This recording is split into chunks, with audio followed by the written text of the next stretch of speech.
Charles Hoskinson, broadcasting live from warm, sunny Colorado. It is 9:47 at night. I'm in my night yukata. I love this thing. Used to live in Japan, in Osaka. Beautiful place. Little place in Hamachi. Walk down the arcade, go to Namba. Japan's a special place. I figured I'm back from Florida. I'm feeling good, feeling healthy, and I wanted to do an AMA because it has been too long since I've had the opportunity to interact and talk to you guys and gals, all the fans of Cardano. First order of business, I have a new thing here. Let me show you guys.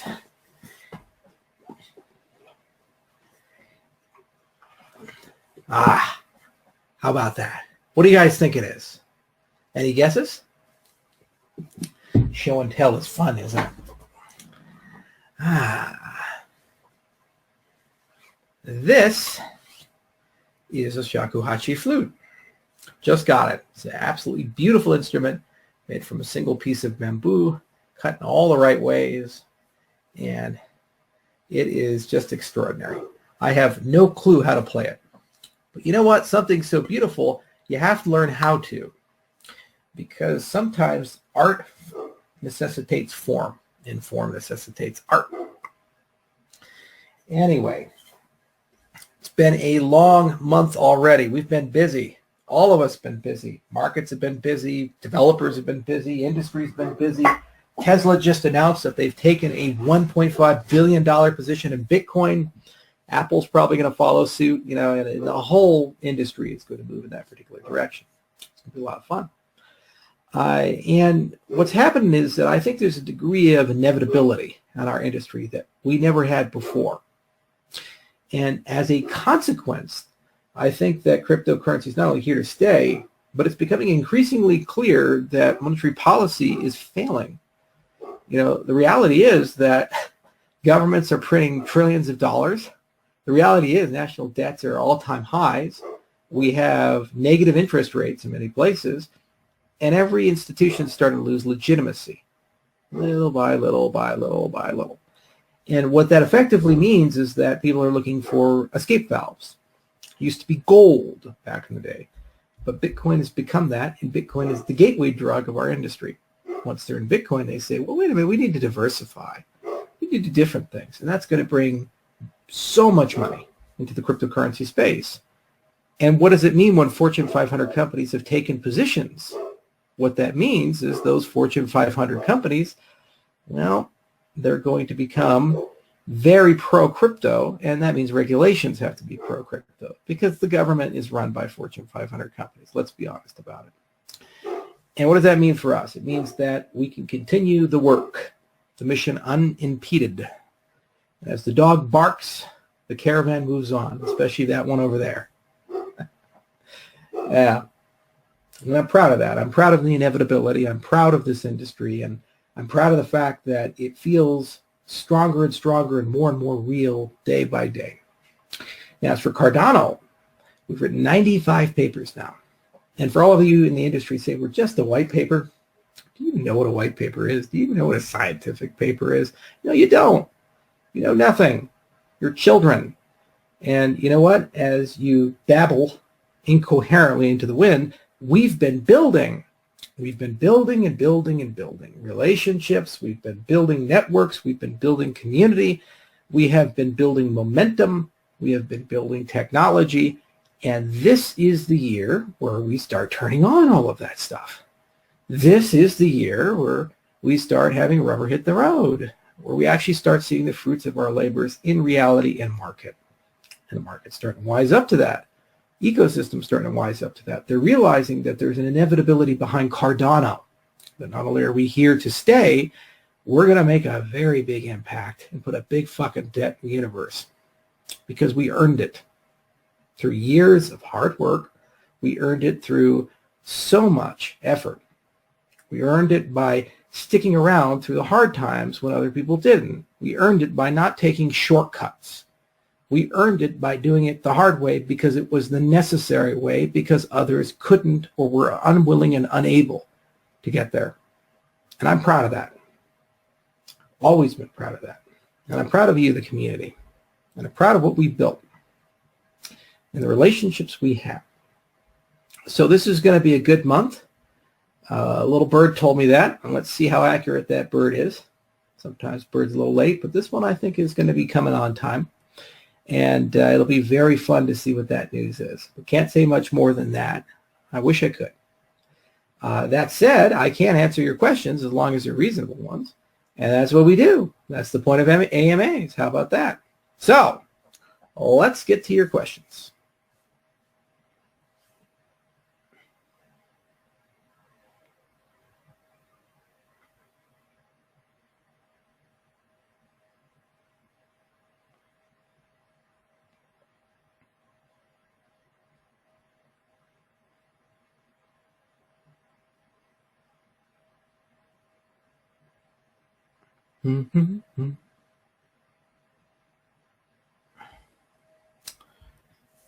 Hi, Charles, watching from cold Norway. Keep up the good work. Many of you know my grandparents were Norwegian on my father's mother's side. Father's half Norwegian. I'm a quarter, and my grandmother was 100%. And her grandmother, well, her mother actually, and dad both came from Norway. They were sheep herders and farmers in the fjords. They hated the Nazis, so they went and killed them for a few years and lived in ice caves. Then went back to sheep herding. I fucking love Norway. It's a beautiful country. And I'm glad we have a Norwegian community. It's also a country that understood how to invest. They have the largest sovereign wealth fund by population density in the world. And that $2 trillion is a good investment.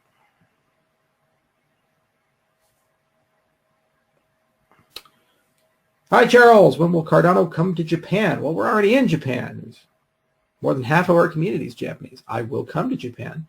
As for ADA getting listed in Japan, that's going to get done one way or another. I don't care if I have to go all the way up to the Prime Minister. We'll get it done. I'm not going to let that one go. It's deeply personal to me. Charles, we want Cardano in Greece as a currency. I'm sure my chief scientist does as well. And we have great relationships there. We have a lab at University of Athens, an office in Athens. And we are definitely going to do more Greek projects. I love Greece. Any place you got good food and good weather, I'm there. Hi, Charles. How was Ethiopia? I've been there many times. We have an office there. We have an office in Addis Ababa. And actually, we're just about to open a bigger office with SingularityNet because Ben actually has an office there too.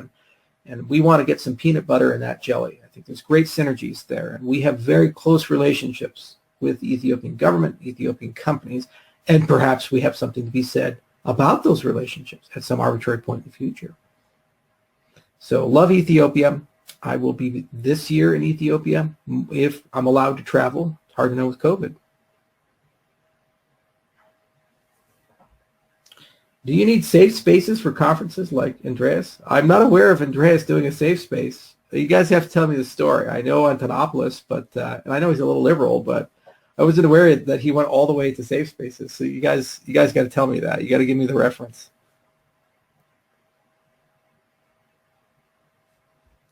What should the guy with 2 passwords left do? That's Stephen Thomas, the former CTO of Ripple. He has over $200 million locked in an iron key. An iron key is a specialized USB flash drive. And basically, if you enter the password wrong 10 times, the drive will self-destruct and destroy all of its contents. It'll erase everything there. And everything that goes in is encrypted with AES-256. And they give them to Army Rangers and so forth. They're very, very secure, FIPS 192 compliant cryptographic devices. So Stefan put a huge sum of Bitcoin, the private keys for them, on the iron key, and he forgot the password, and he's entered it wrong 8 times, and he only has 2 tries left. And he's just sitting there staring at it. Now, wasn't such a drama queen about it. There's a guy named Mordecai who's over in Israel who specializes in private data exfiltration and is an expert breaching trusted hardware. I guarantee you an Israeli team with the proper incentives and their domain expertise probably can figure out a way to extract information out of an iron key. And you don't even have to risk the iron key in question. You can just buy that make and model from that year, put Bitcoin private keys on it that are empty because it's the same concept, and basically validate that they can break that and spend the small account there as proof of concept. And once they've done that, and repeated it maybe 10 times, you'd have enough confidence in it to be able to get that $200 million on the key. It is a great, fun paper for graduate students and an easy thing to do. And I told Stefan, because I know him, that I'd be happy to make the introductions and help him out. But he never replied. Must be the Ripple syndrome. But he's a nice guy. Had good conversations with him in the past, especially about Codius. He was the guy who created that. What did you do in Florida? I was part of a experimental medical treatment where I got exosomes injected in me, and it was part of a regenerative medicine treatment. And the hypothesis is that it can slow down the aging process. It's kind of a mad scientist experiment, and several other people have participated, and I'm taking a battery of tests, and in 6 months we'll see if my biological age has been reduced, and I will let you know. The cool things you can do. I feel younger, sir. A lot younger. Maybe I can do something about the hairline, too.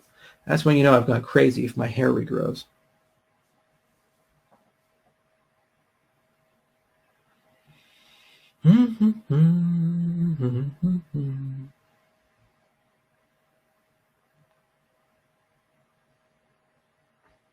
Hi, Charles. How's the Tala Prism coming? On schedule, on target, scaling up in Georgia, scaling up in Ethiopia. We're doing some good stuff.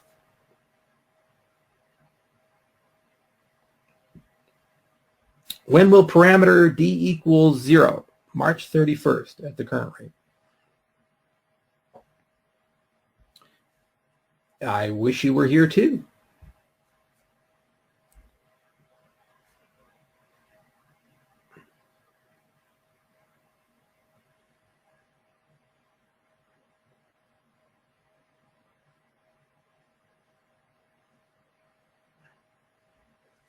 I don't understand how people can call you a scammer, Charles. Everybody's called a scammer. Elon Musk is called a scammer. Steve Jobs is called a scammer. Bill Gates is called a scammer. They're all scammers, right? Because that's a label that people want to use. They want to label your work a scam until it's not, and then they trivialize it some other way. That's on them. It's not on me. My life is great. I love my life. And you know what? People are sharing in our success, and that's the point. True greatness is not what you do for yourself. It's what you do for others. And if you can find a way to create a system where many others can benefit from the things you do. You know, the most successful man in the world, you probably don't even know his name, was Norman Borlaug. He saved 1 billion lives. 1 billion. How many people talk about him? It's not about your notoriety and fame. It's about what you do. He was an expert in fertilizer and growing techniques. He went all around the world and taught all these developing world nations how to grow their crops properly. That alone massively increased yields, and 1 billion people didn't starve to death over his lifetime, who would have had he not existed. There's no other human that saved as many lives. Good old Norman.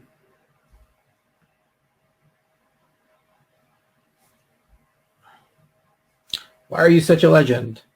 I am not, and I didn't mean to push that. Terrence McKenna fan. I will be in my 40s. That's a 40s thing. I was looking for another question, and this chat's moving so quickly. Brazil congratulates you. Obrigado. Thank you, thank you, thank you.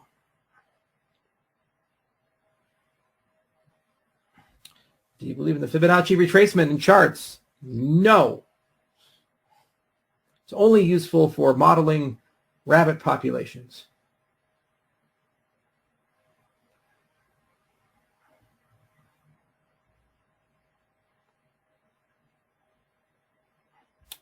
Hi, Charles. Have you been to the Philippines before? Yes, mostly Manila. But I have family and friends in Cebu and Mindanao. And my uncle is married to a Filipino woman. He lives in Hawaii. Charles, have you ever considered bringing a surprise guest for an AMA? I have, and I may have a surprise for you guys at the end of this AMA. We'll see if it works.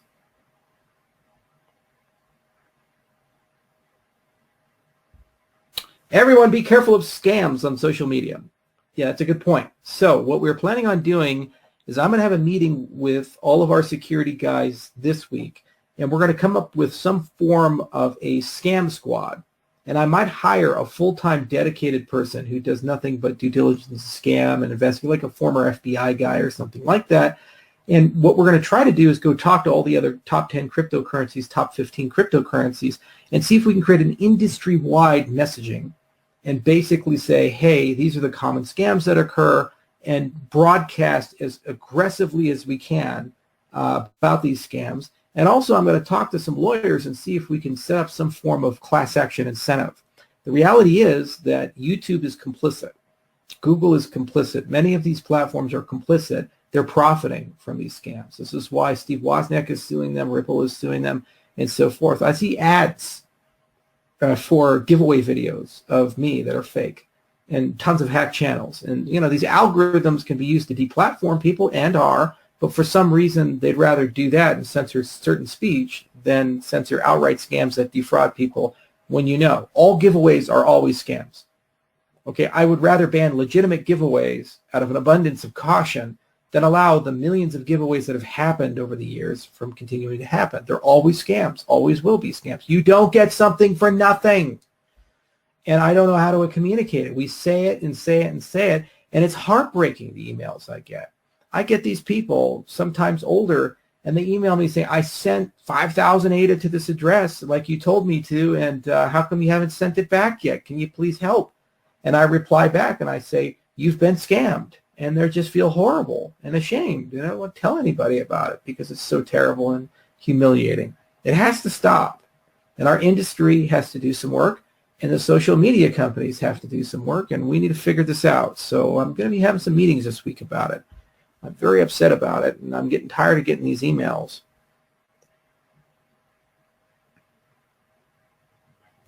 It's not a kimono, it's a yukata. There's a difference.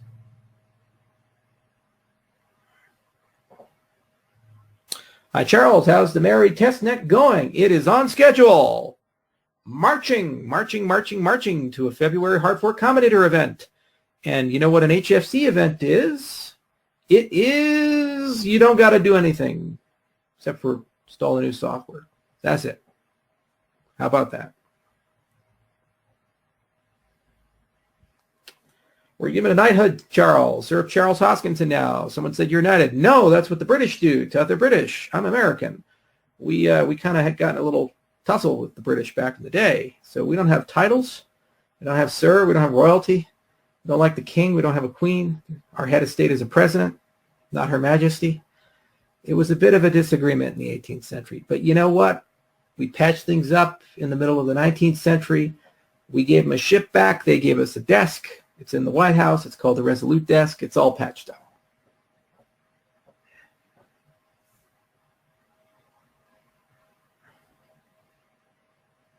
Charles, have you received the COVID vaccine? No, I have not yet because I'm ineligible. I'm 33 years old, very healthy, feeling great, filled with exosomes, and I am like the last on the list to get it. But I will, and it's an interesting question of which one.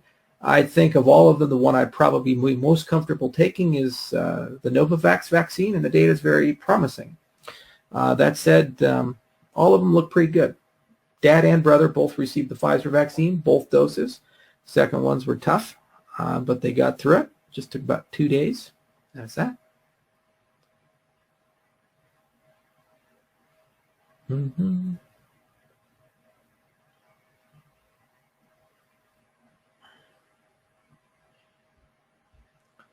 Have you ever done cocaine late into the night while eating a full family of salmon? I know a bear that did that. Had an unbearable sense of humor.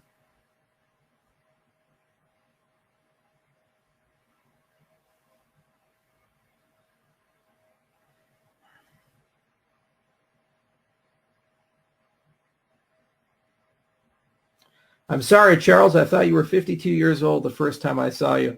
Yeah, that's what all the girls say. A very important question. How is Freya? Twice the size from when you saw her. Every now and then she'll drop by.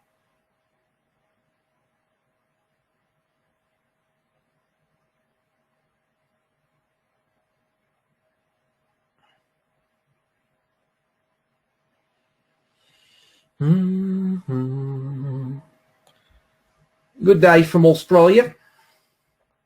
How you been, mate? Cheers from Chile. Greetings from Russia. Это Basho theater. Charles. You and Papa Elon are my favorite. Well, Grandfather Nurgle's mine. When will Daedalus support multi-coins? Coming to a flight near you. If not this month, then next month for a flight. And we'll see how it goes for everything else. Fast. I keep whipping Darko. He works hard. We'll get there.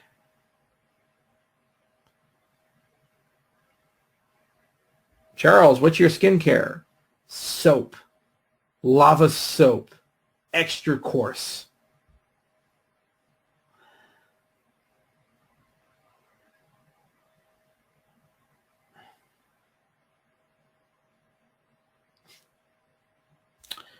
Hey, 2PenC, when one-to-many delegation, second quarter. It's going to come with hybrid wallets as well. We had an option to do it this quarter, but if we did it this quarter, then native multi-asset would slip, and we'd have a little bit of trouble getting all of the wallet and Daedalus stuff for smart contract integration. So I figured that was slightly more important. It'd be nice to get hybrid wallets and one-to-many, but those are nice to have, whereas smart contracts and native assets are a must-have. Do you meditate daily? I should, but I don't yet, but I will. Thoughts on simulation theory? I'll get back to you next time. Our questions are inherently unreasonable, Charles. But is Charles reasonable? If your questions are they? Are they not? I don't know. This is my pimp hand. So you got to have a pimp finger, right? Slap. That was the Wayne Brady. What did the 5 hands say to the face? Come on, guys. Dave Chappelle. It's amazing. Rick James. I miss that show. I truly do. All right, let's hear. Charles, can you talk about Ouroboros OMEGA? Yes. OMEGA is the culmination of all of our research of the last 6 years for Ouroboros.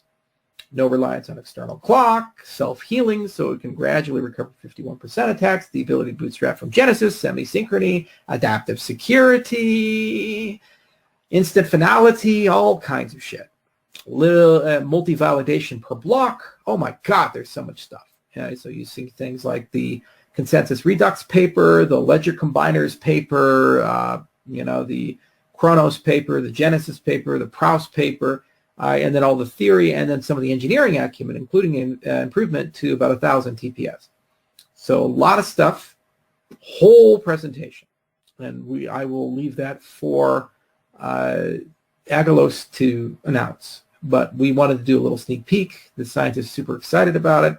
We're going to keep working to get Genesis done, and then after Genesis is done, the second half of this year, we will talk about Omega, the protocol to end all protocols. And you guys will love it.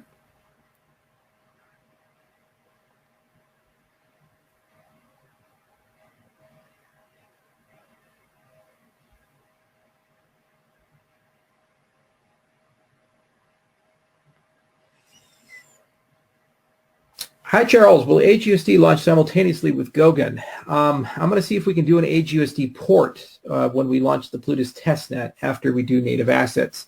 And we already have a Plutus implementation of the AGUSD design. So there's a lot to discuss. We're right now doing a lot of legal and regulatory work as well, but it's definitely a very high priority of mine because it's interconnected with what we'd like to do for the next generation of Cardano. And it's very important to pull those things together. But it's great to see it on Argo. It's great to see the work that's been done there. And we do have a Plutus version of it to be run, which inevitably would be changed again and again and again.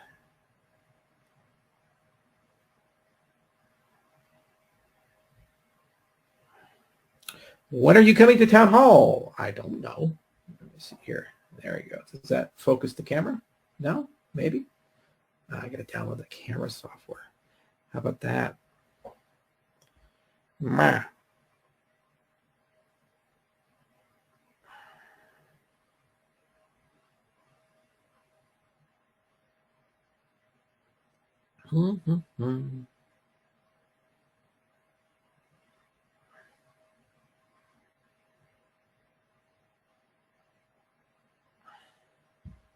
Namaste, Charles. Very proud to be part of the Cardano community. Well, we are very glad to have you, Mahesh.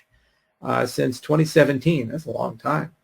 How does Google allow fake Daedalus wallet to be in the Play Store without any verification? You tell me. I don't know either. You know, this is just another example. They're more than comfortable taking legitimate businesses out. They're more than comfortable deplatforming people. But when it comes to outright scams that are defrauding people and hurting people and stealing their money, especially vulnerable people, they couldn't give a shit about it. It breaks my heart. It's horrible, and it's an example of an uncaring monopoly. And that's what happens with monopolies. Government and private, they become uncaring.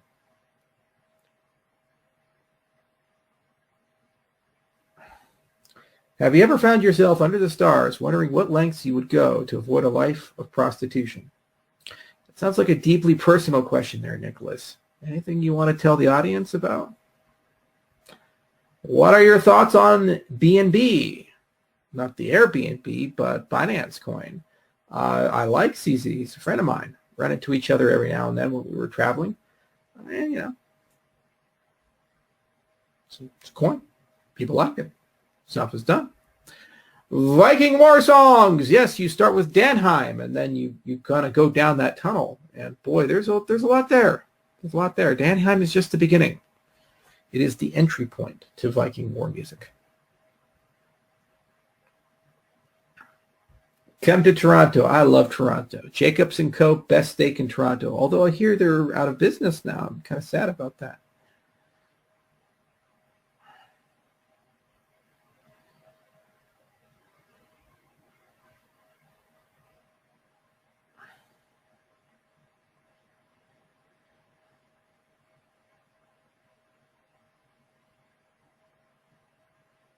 Charles, did you start already with Basho? Yep. Been working on it in parallel.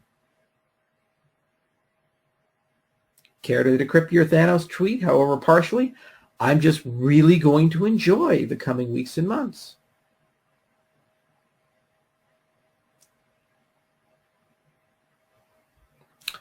How fast will it be to convert a smart contract to Cardano? This is what we're going to find out come March and April as we start doing it. We have a huge backlog, a lot of people. We get a lot of emails every day. And Catalyst, man, do not underestimate the power, the growth hacking power of Catalyst and what it does and how it just is self-reinforcing. That is the secret sauce, my friends.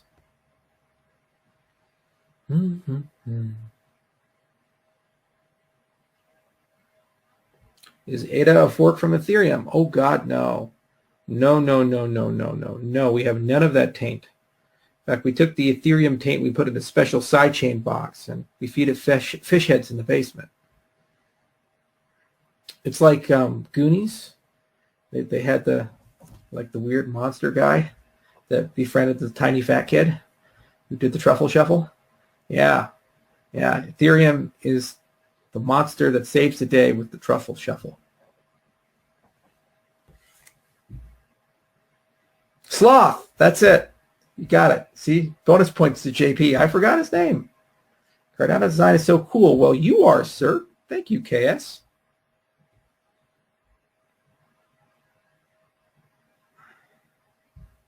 Favorite painters, Jean-Léon Gérôme. Love him. That's one of his. And Gustav Klimt. Love him. One of his.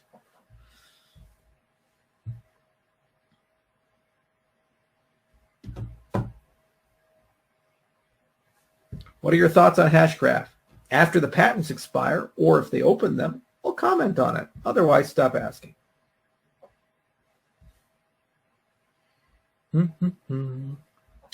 I am a huge Link fan. I just really enjoy that after all these years, Link still saves Zelda.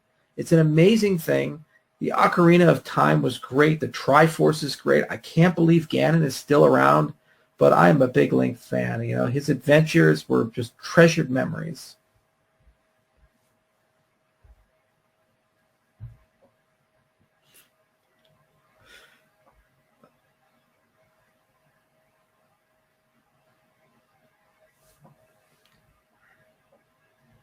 Will you ever travel to Antarctica? I can and will. When COVID's over, I shall.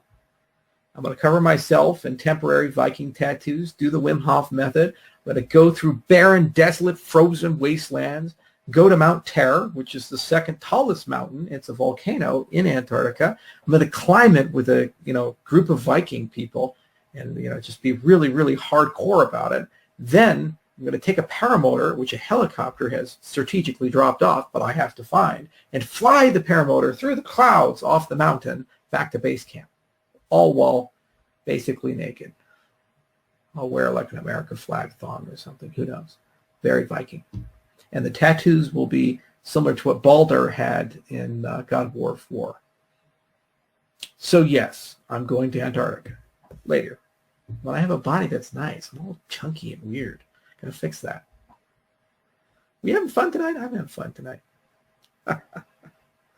How does lion's mane help with multiple sclerosis? I don't know if it does. There's no clinical research I'm aware of. However, it does seem to help with dementia. Charles, I can't believe I'm a bigger troll than I am. The reality is I was actually telling the truth there. That's the fucked up thing, is I live such a crazy, incredible life that no one believes me. I just go and do it.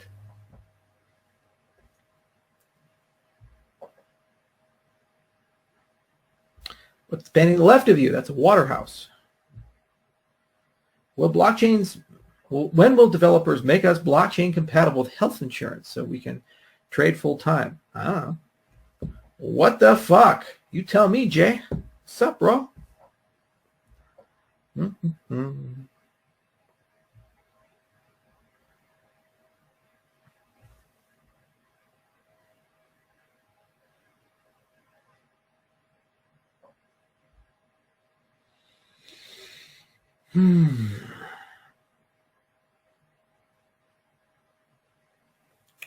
Hi, Charles. What are your thoughts on AGI? Ben Gortzel is a true genius, a good friend. Love the guy.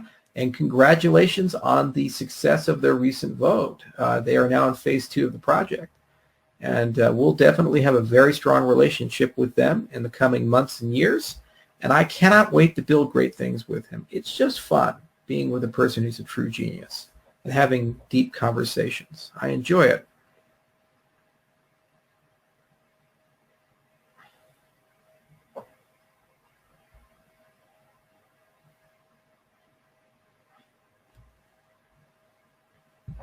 Should we learn the Haskell language? It's a good language to learn regardless if you're doing functional programming or not, because it teaches you how to do functional programming well. And then you can take those lessons and apply it to Python and to JavaScript and all these other things. So yes, and I'm trying to convince Chris Allen, the writer of the Haskell book, to make a series of free online tutorials explaining his book chapter by chapter.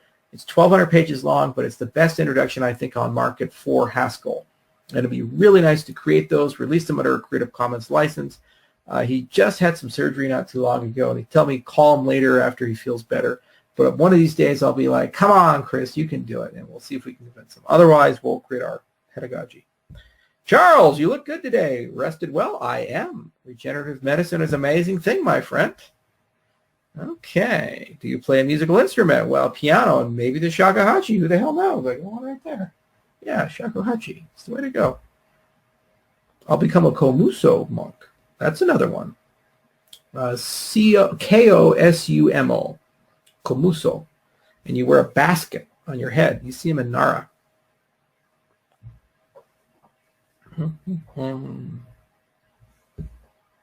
Good morning to you, MK.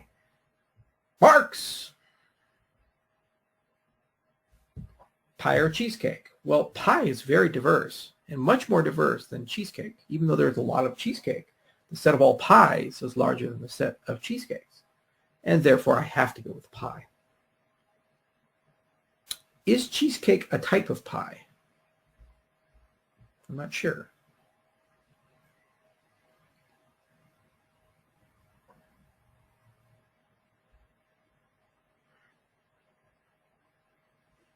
Mm-hmm.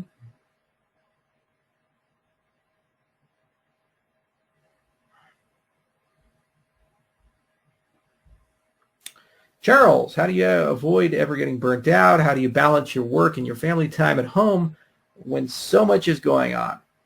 3 things. 1, you have to find a way to de-stress every day. Meditation, isolation tanks, exercise, whatever the hell it is. There must be some ritual that you perform that takes it from here down to here. Lowers the adrenaline, lowers the fight or flight, gets rid of the stress. Okay? That's the first one. Second, you have to understand that whatever happens in that horrible world out there, no matter how fucked up and bad it is, it has to stay out there. And when you come home, you leave your problems at the door. Like your shoes, you take them off, leave them there. Don't want to get mud in the house. Don't bring your problems home with you. Harder said than done, and I seldom do it well, but it is something to always aspire to. And 3, slow it down. Everything in life goes at 150 miles an hour if you let it, or 5 miles an hour if you let it. So slow it down. So don't take your problems home. Find a ritual to de-stress and slow everything down a little bit. The slow way is the fast way. It's one of the most valuable lessons I've ever learned, and I'm every day working to internalize it. You would not believe how much work you can get done once you start looking at things methodically and not rushing and really approaching it in a systematic, really thoughtful way. So much in life can be accomplished.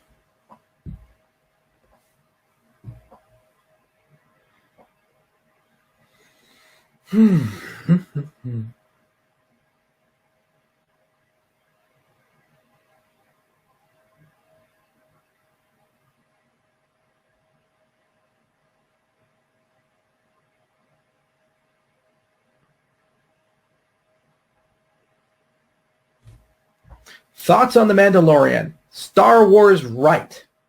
You start with a space western and go from there. And understand the milieu of the world is something the audience loves. It's not about politics. It's not about introducing the problems of our lives and trying to make a social commentary on them. It's about the fact that we'd like to escape into a world we've never seen, an experience we've never had, but bring familiarity into standard tropes and then spin them on their heads just a little bit and add a space wizard every now and then.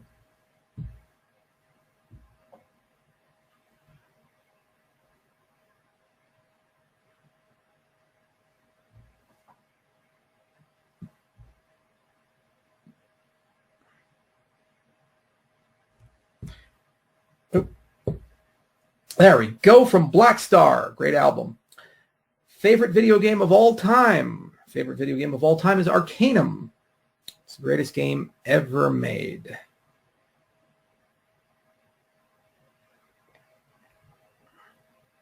When are you going on the Lex Friedman podcast? I just watched a wonderful Lex Friedman podcast while on the plane ride flying over from Florida to Colorado. He had this gal on named Eugenia. She's Russian as well, and she used to be a journalist. Now she's an entrepreneur, and she runs a company, Replicate or Replicant or something like that. And she had a dear friend who died in a tragic accident. It was a hit and run when he was crossing a crosswalk in Moscow in 2015. And so she decided to create a company that basically is copying Rudy Rucker's business model of the life box and the seashell and so forth. And she's basically trying to create replicants of people as chatbots. And you talk to them and they remind you of people.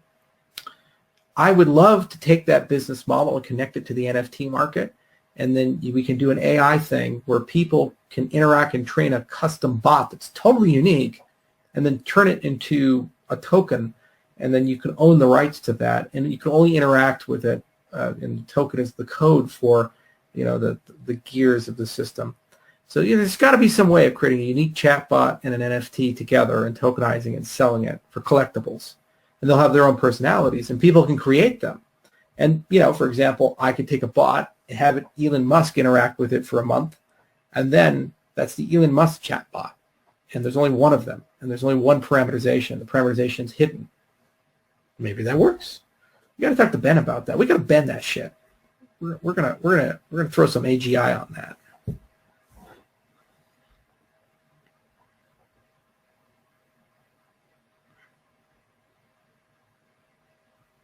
Still working with Wolfram? Yes, sir. We're doing work every day.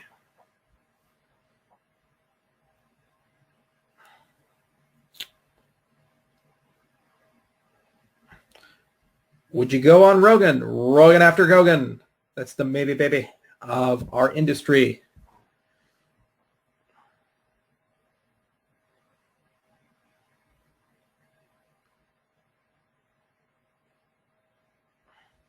Horsetooth or red feather legs? Red feather legs. Oh my God, you put as your fucking profile picture the safe in my office. You know the safe in my office is actually empty. I have this fantasy that someone will like have this daring robbery, break into my office and open the safe and be like, ha ha, and then find it's completely empty. That is the most trolly thing to do. Yeah. Yeah, didn't expect the blue office decoy safe, did you, Safe Box Charlie? Did you? Yeah. Went book, working on it. Working on it.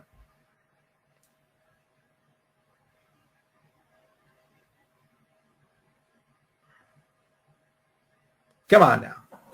Let's see if we can get that refocused. I forgot to download the damn Logitech software. This is a Brio. It should autofocus, but it's not focusing. The camera, like a focus.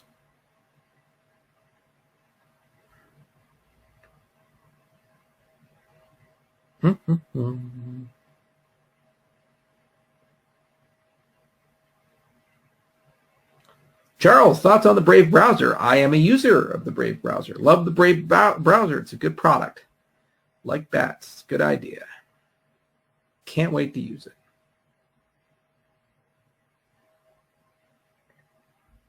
Hi, I am a mathematician, but from Slovakia. Can I work for you somehow? Well, Crotchco 252. What field of mathematics?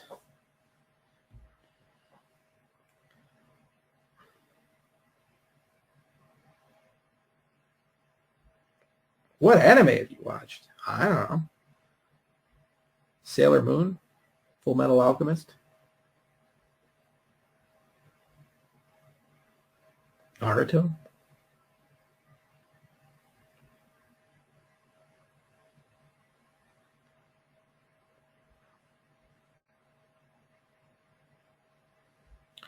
Lisa Ann or Julia Ann? I have no idea who you're talking about, sir. Sir, I just do not understand why you're trying to offend my feminine sensibilities with these names of people I've never heard of. There we go.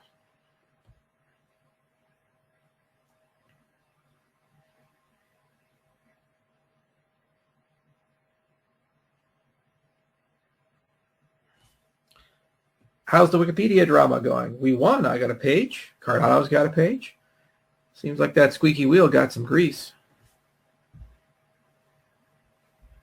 Did you watch He-Man as a kid? See how you can answer a question with just a sound if a person is familiar with the source material? That's what we call contextual conveyance.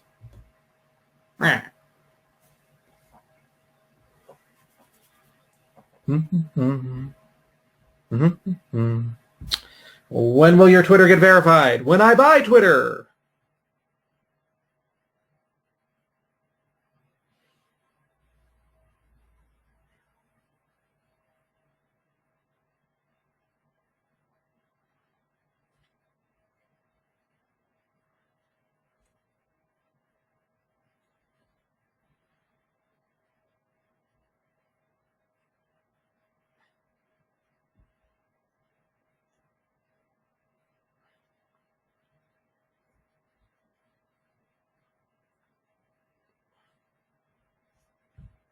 Charles, what are your thoughts on diversity? Listen, and it comes to you. That's all I really got to do. I mean, diversity is an extension of empathy and your ability to understand the world around you. So if all you look for is your own ideas and your own opinion, the sound of your own voice, every person you hire and you interact with in some way is either a reflection of you or a validator of you. True diversity is the ability to extend yourself beyond yourself and realize that there are people who exist with different values and differences of opinion. That's the beginning of diversity, the diversity of thought and ideas. And it just so happens that people of different cultures, genders, races, and geographies are the ones who will likely be, because of where they come from, the most radically diverse from you. So if you learn to love and embrace differences of opinion, values, and ideas and bring them closer to you, then somehow your company starts looking quite diverse. And you start hiring a very eclectic group of people from all over the place. The head of, for example, the Atala Prism Project is from Zambia, and he's half African, half Indian. And he speaks 5 languages, and he's lived in Germany and South Africa and Zambia and U.S., everywhere. And that's just one person. We have dozens of interesting people all around. And we look for that because there's so much there in the culture, the idea, the approach, the merging of worlds, and the internal merging of things. That's how you achieve true diversity. But you can only achieve it through the ability to love the differences and learn to listen and accept that your own ideas are seldom the best ideas. It's only in the merger of many ideas that you can achieve that. That is the first path on the path. That's the first step on the path to diversity. Quotas will never get you there, because that's like saying the government has now mandated that we must listen and respect each other. Okay. Like a teacher telling the class, kids, you must all now get along. No bullying and no hazing. You must all now not be children and be emotionally mature and take your roles seriously. But it doesn't happen. They have to grow. They have to learn. They have to evolve. They have to understand the folly of the ways. Then you achieve wisdom.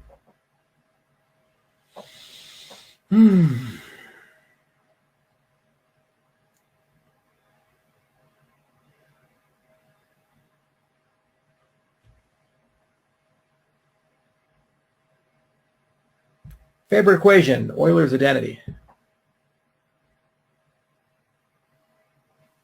Are you getting a giraffe? I already own a giraffe. It's a gift in South Africa. Name's Chips. He's a horn dog. Goes around, knocks up all the female giraffes. Probably got like 12 kids. Lots of child support. Fucking deadbeat giraffe. Likes potato chips, though. Are you a juicer? Oh, God, no. No, no, no. No, no, no.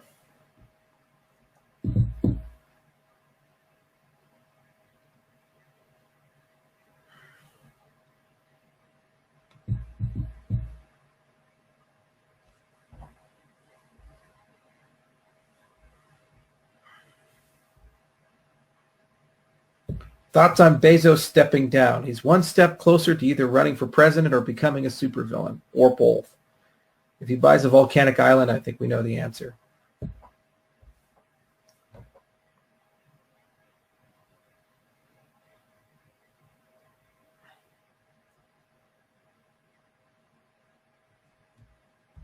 Talk about the code! The code! This is going to be like 7. You guys are going to be like, what's in the box? What's in the repo?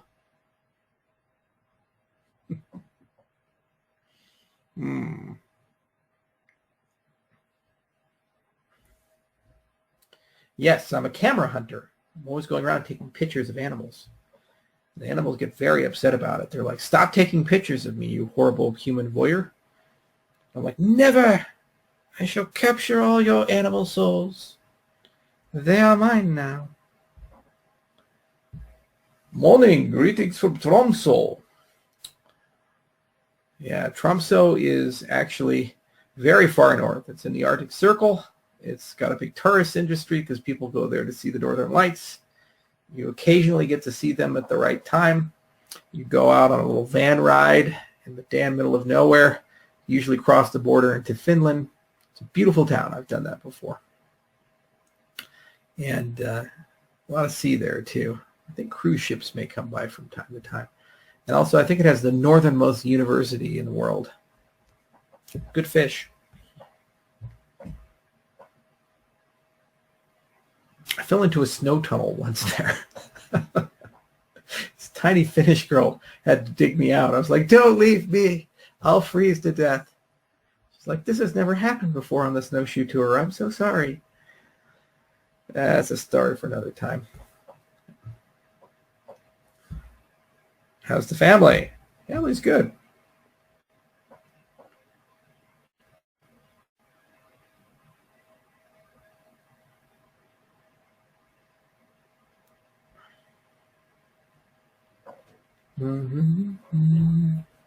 See if we can get the camera to focus.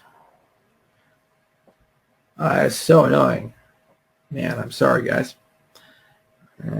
Maybe I have the camera tools right here. Perhaps. Yeah, I didn't download the damn Logitech tools. Oh, well. Have you ever been to Grand Junction? Yes, I have, many times. You look like Chandler from Friends. That makes me deeply sad, disturbed, and somewhat suicidal. Do you have bodyguards? Nope, just my wild ninja skills. How can we decentralize social media? By doing the opposite of centralized social media. Dried carnivore diet? No. Bad news. Bad news pandas. Your thoughts on Ada? Promising with a side of inspiration. Isomorphic state channels. Good idea. Very easy to summarize. Read the paper. Love from Nepal. Love from Colorado.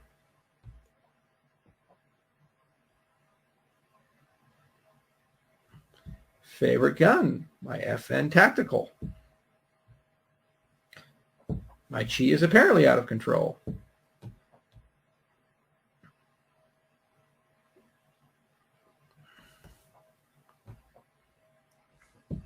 What Ninja Turtle are you? Finally a real fucking question. I've waited 6 years for this question.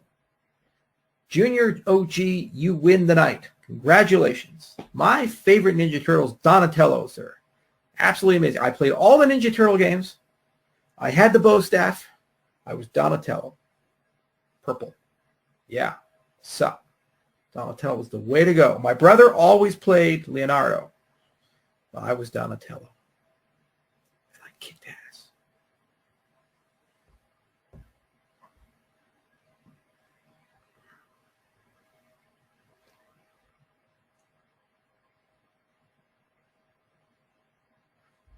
Yeah, see, finally people understand Tom Brady is Tom Brady because he's a product of good science and good conditioning training. All these other quarterbacks, John Elway, Brett Favre, they just burned themselves to the ground. They really did not condition themselves. And what Brady discovered is a way of undoing or delaying the profound damage that both age and football does to you. And as a consequence, he's able to extend the amount of time he's an all-time great. And he keeps getting more experience. The guy does 3 hours of brain training and mental conditioning and biofeedback every day. Sits in an isolation tank every day. Does hyperbaric therapy every day. Has some weird 80% alkaline, 20% acidic diet that he follows. Caloric restriction and intermittent fasting. You know, super massages, like 400 different supplements. He wrote a fucking book about it in 2017. He is a machine, and he's the most disciplined man of all time. Like David Goggins can throw a football or something like that. And this is Brady. Because he knows that if he does this for a few more years, not only is he the all-time greatest, he is unassailably the all-time greatest. He'll be the greatest of the greatest of the greatest. And of course, to his enemies, they just hate him. You know, he's the Malacca of Malaccas. How is Duncan doing? Duncan's doing good. Right now working on the network stack. A lot of stuff there. Favorite scientist? Well, you have to categorize them. My favorite physicist is Feynman. And you will read the book, Surely You're Joking, Mr. Feynman. And you'll understand why.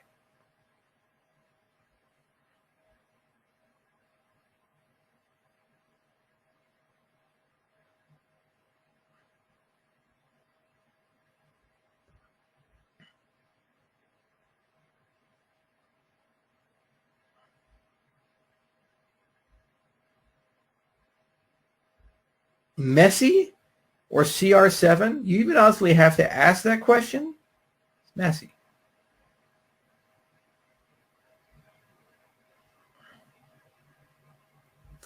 Anti-skepticism on COVID being a natural zoonotic virus.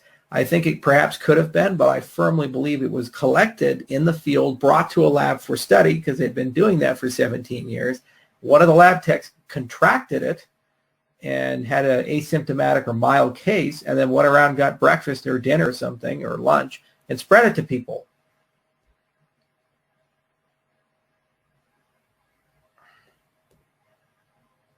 That's my belief. Are you a top shagger? Well, it's not shaggy carpet. This is the light stuff. I don't have those thick shaggy carpets. I'm not an orgy guy.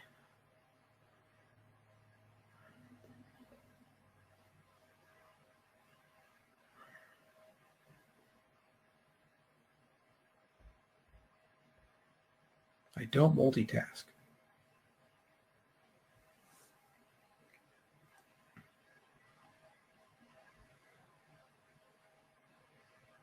Charles, can you redo the whiteboard video now that we've come so far? I'm going to make a new one for Cardano 2025. It's going to be good, too. I'm going to do it in Hagoromo chalk. You guys are going to love it. It's going to be great. We'll do it 8K. We'll buy a Phantom camera.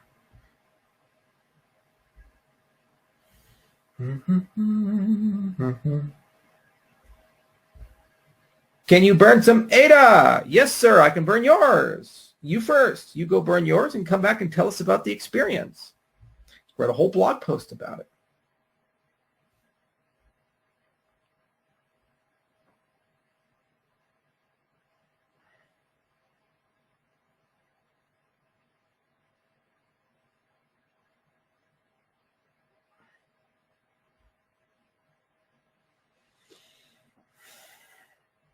Is belief a design failure? No, no, no. Belief is what makes the human race go around. You have to motivate people to go do crazy shit. And the only way you can do that is through some sort of bizarro belief structure, invented or otherwise. Godzilla versus King Kong. Godzilla. Always Godzilla. I watch every Godzilla movie. Every single one of them. All of the man in lizard suit. I had them on VHS. I bought them at Farmore for 99 cents a tape.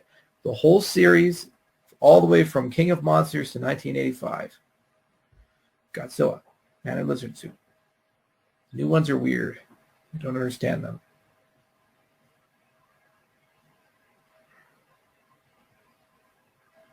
You should sit with Dave Chappelle and talk about society. Yeah, we should do that, and that would be the most awesome thing ever. Ever. Thoughts on the dollar falling? Makes me sad. Sad panda.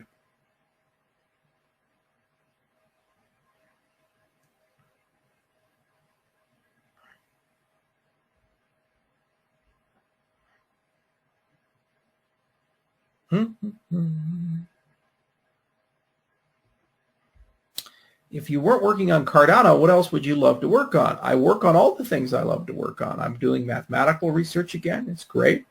We're actually getting involved in the lean community, and we're going to start translating math into something computers can understand. I'm doing PL research. We're writing programming languages. It's great. Doing video games. We've even started to get into anti-aging and understand more about that industry. Doing mushrooms, and actually I have a beautiful idea for bioluminescent plants. So yeah, doing all the things I want to do. And there are many more, but I'll add to it. One of these days I'll race cars. That'll be fun.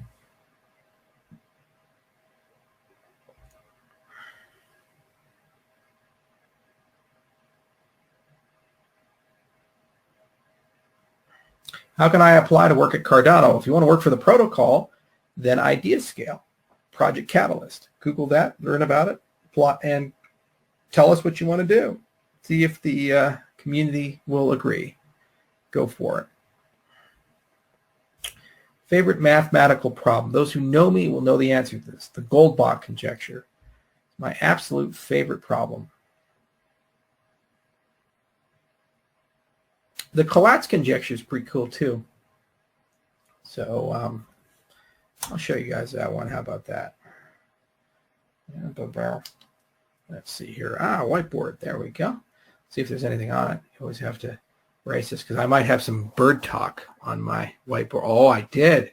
Oh my God, it was filled with bird stuff. So, yeah. Okay, screen share. Here we go. Wow. Yeah. Bah. There we go. Boom. Can everybody see my screen? Well, fuck it. If you can, you can. All right, here's my screen. So the Collatz conjecture basically says that if you take an even number, so that's a number that's divisible by 2, if n is even, you divide it by 2. And if n is odd, then you times it by 3 and you add 1.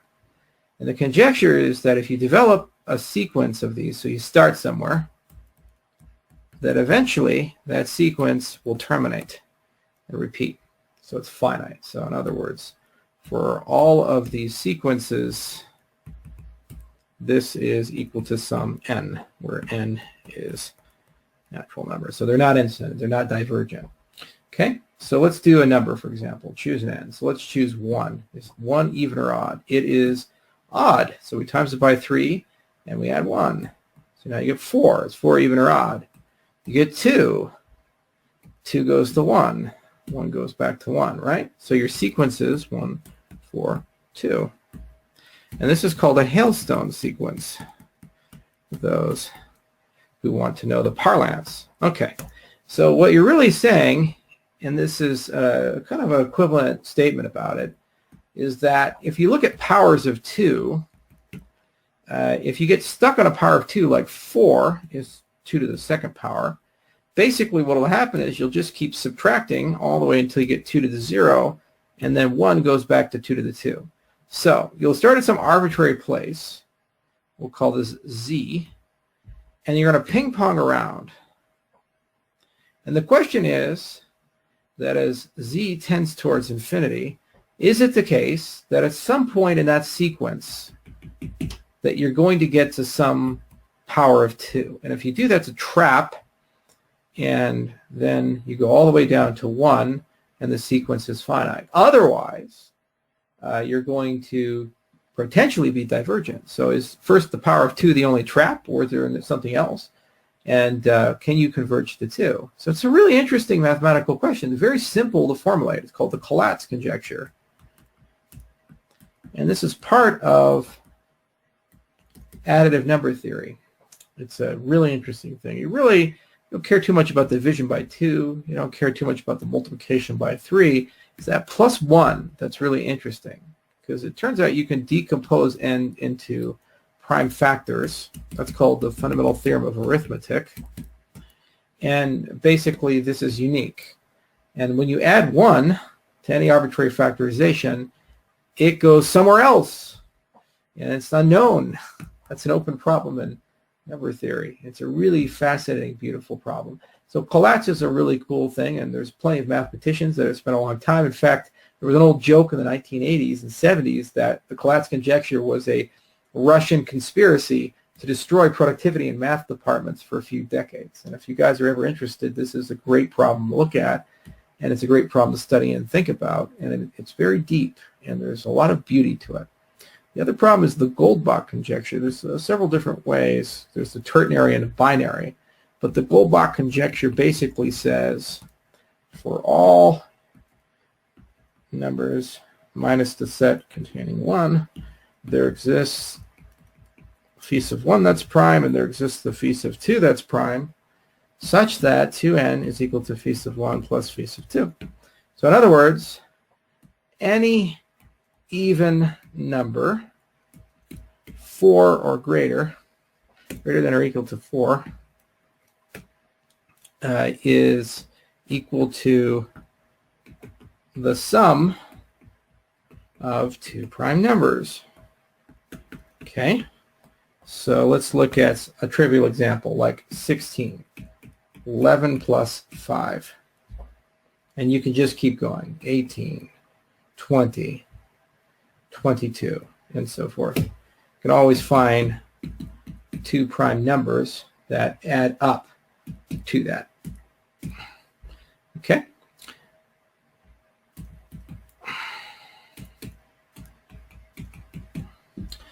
And this has been tested to an astronomically large number. But the problem is this quantifier for all.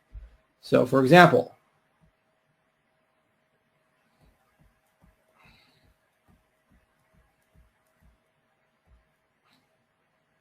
factorial. That's an even number. So what are the two prime numbers? Let's sum up to that.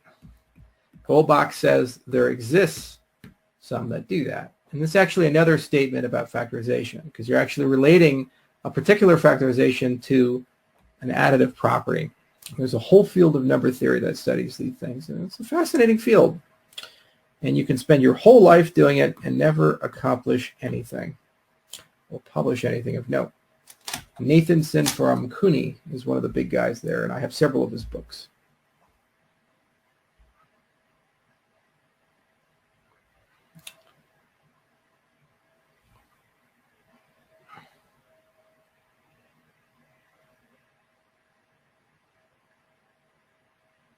It's an unsolved problem, by the way. No one's proved it. If you prove it, you get a Fields Medal. Any of those problems, Collatz, Goldbach, if you prove them, you get a Fields Medal. They're big deals.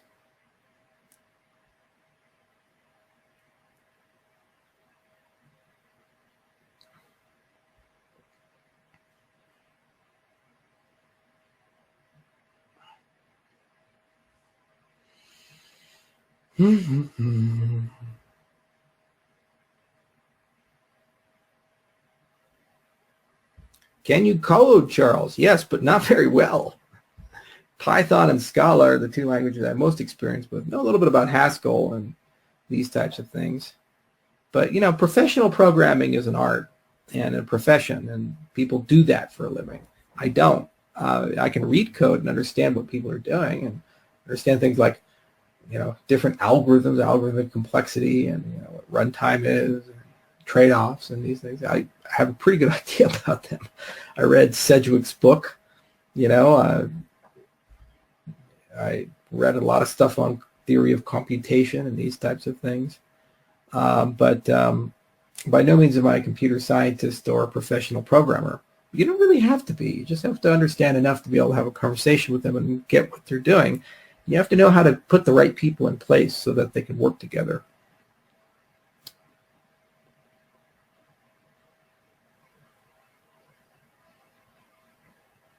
Because a lot about engineering is not about the high level. It's about actually the implementation details, the optimization, the quality control, the semantical correctness, the integration of that with other systems, the compatibility between systems. You get lost in that, and that's an art unto itself, and it has nothing to do with whether it's right or wrong. And this is what frustrates academics when they go into engineering. 90% of their time they spend on utterly uninteresting things that ultimately make or break the product.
How much data do you have personally? None. It all belongs to my company. I own the company, so indirectly, I guess it's all mine, but it's at IOHK.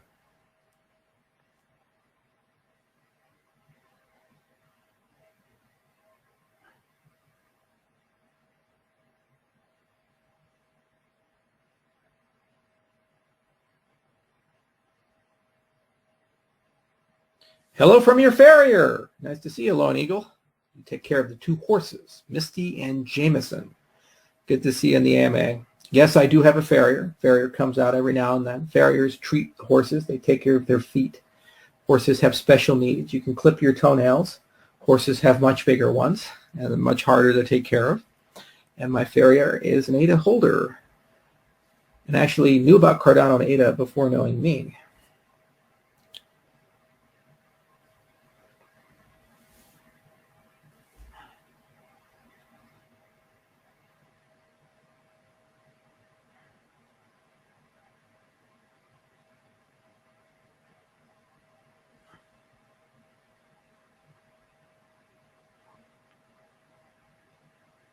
Hello from Papua New Guinea.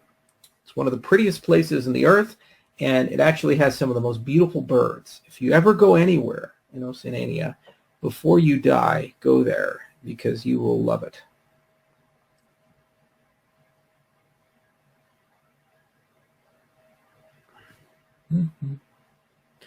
Meow, meow, meow, meow, meow, meow. Bing, bing. Bing, bing, bing, bing, bing, bing. Bing, bing. Bing, bing, bing, bing, bing. Bing, bing, bing, bing. Spaceballs. Merchandising, merchandising.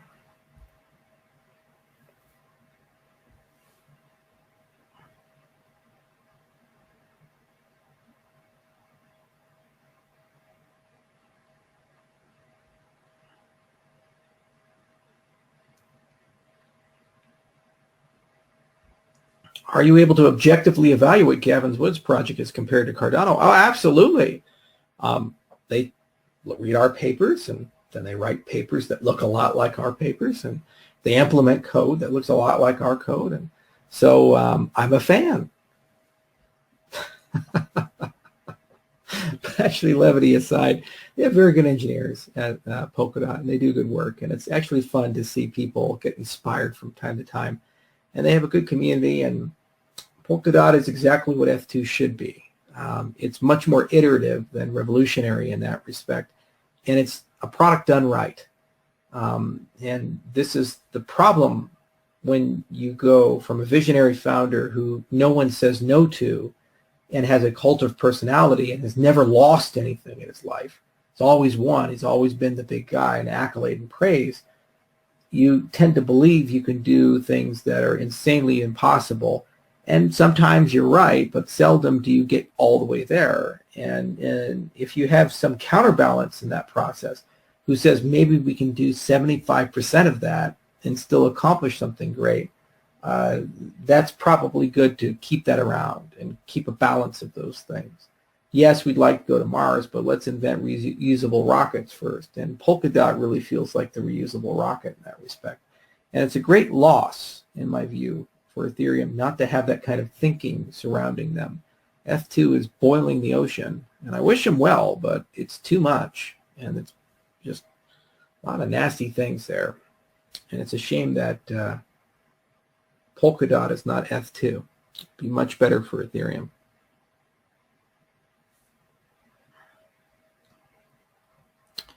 Charles, I just found out I'm friends with a mycologist at your ranch. She claims you're a very fun guy. Tell Lexi Miguel. Says hi.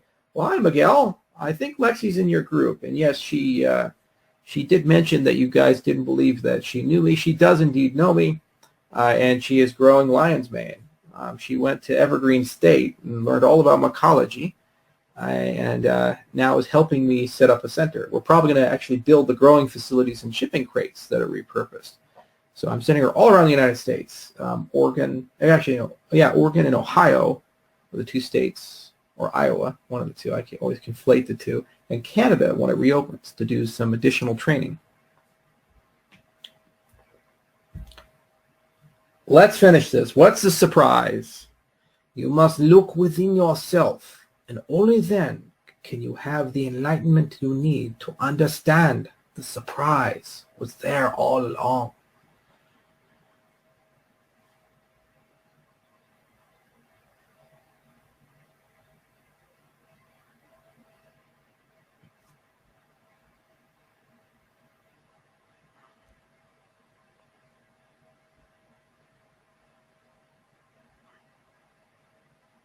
You have a mycologist. Yeah, lives in the basement. Basement mycologist. Don't you guys have a basement mycologist? I thought everybody had a basement mycologist. Damn, I must be getting disconnected.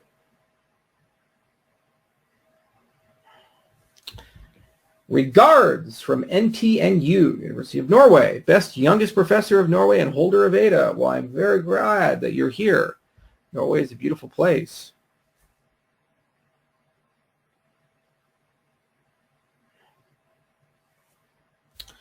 Can you sing, Charles? Oh, no, no. Strangers in the night. Ciao, ciao, Italia. I love Italy. I'm so going back one of these days. Ba-bum-bum. Congrats on getting your office back. No, this is actually the home office. The other office we're still working on. The best Kubrick movie is Space Odyssey 2001. Come on. You know it's true. No competition.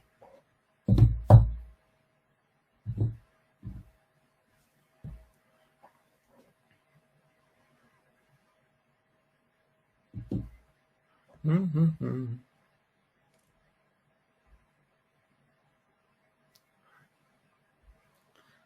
Bullshit. But you can suck a golf ball through a garden hose. Absolutely. Full Metal Jacket was a legendary movie as well. You know, the drill instructor was an actual drill instructor from the Marine Corps, and he was actually a consultant, and Kubrick liked him so much, he's like, you're just going to be in the movie. Go ahead and just be in the movie. They didn't write any lines for him. He just ad-libbed everything. Just like, I'm just going to do it. There you go.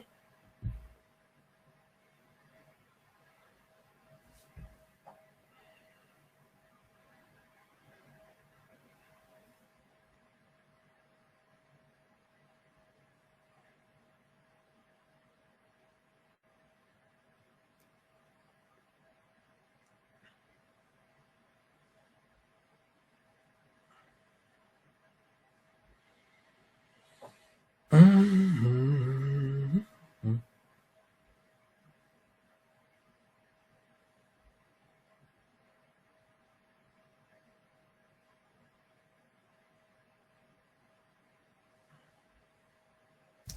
I'm sorry, Dave. I can't do that.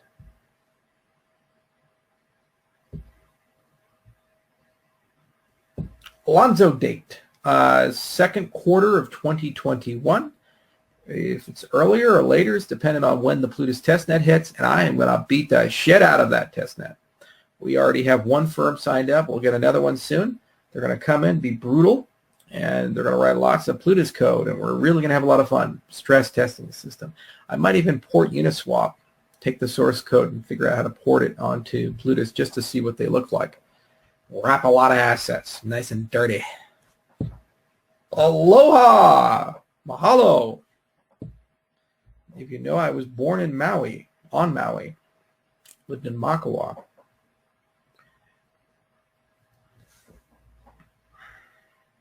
Why aren't you a doctor? I hate people.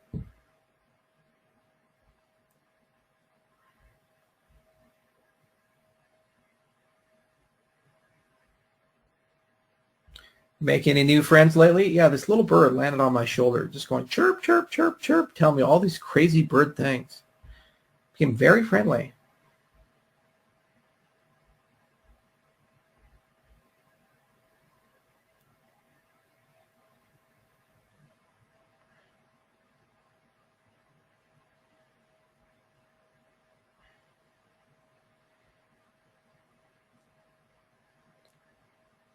Have the Uniswap guys said anything about making the switch? No, we never even asked them, but the code is all around there, and I'd like to use a proof of concept to really get it going. It's not hard to do it, Dex, and actually I'm probably going to do one because I'm getting damn tired of liquidity issues in Japan. It is fundamentally unfair that they have to go abroad to divest and to purchase data. That's just not right, and it would be really, really nice to see a Dex exist. What is the airspeed velocity of an unladen swallow? And the proper answer always is African or European.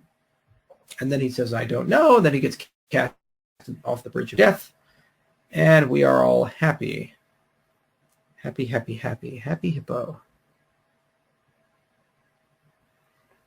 Charles, come to a talk at MSU Denver. I was a student there when it was called Metropolitan State College of Denver. kind of like Denver's version of City College. And actually, I was there when they had the old science building, not the new science building. That's all spiffy and everything. That old science building was a ghetto. It was built during the 1970s. And it took them quite a bit of time to refurbish it. We shared classrooms with North Classroom. But we had Roadrunner pride. God damn it, it was pride. The guy might be the richest alumni in Metro history. They made at least one billionaire, so you can be too, sir.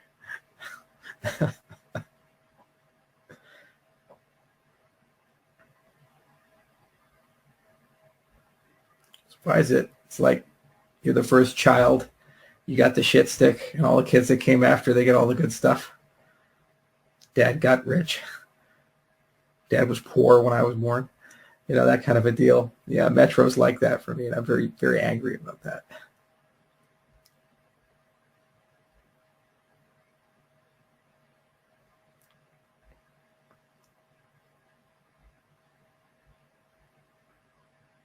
What kind of whiskey, Charles? Whiskey makes me frisky.